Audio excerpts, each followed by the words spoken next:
Few political consultants would describe themselves as a dirty trickster, or be described by a magazine as dressing like a mobster. Even fewer would sport a Richard Nixon tattoo. But Roger Stone doesn't do ordinary, and for half a century he's been intriguing and infuriating his fellow Americans. Political strategist, controversial as you can get. An incredible capacity for treachery. Win-at-all-cost mentality. When people think of Washington corruption, they think of Roger Stone.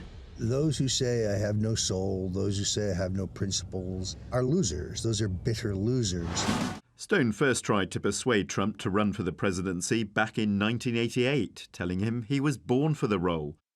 His advice to the man he eventually helped reach the White House: admit nothing, deny everything, launch counterattack.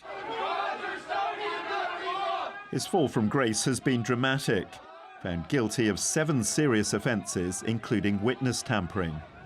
If he does go to jail, he'll be in good company. At least 14 of Trump's associates have been imprisoned or indicted. Among them, Paul Manafort, Trump's former campaign manager, who was jailed for more than 6 years for financial crimes. Manafort's deputy, Rick Gates, had a much lighter sentence in return for giving evidence against his boss.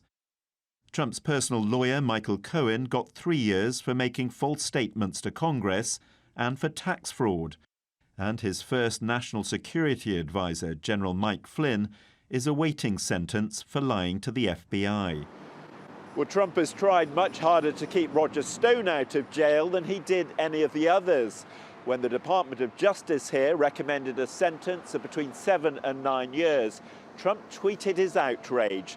The recommendation was withdrawn, and 4 officials working on the case resigned in protest. And Trump's still talking about it. He says the charges should be dropped altogether.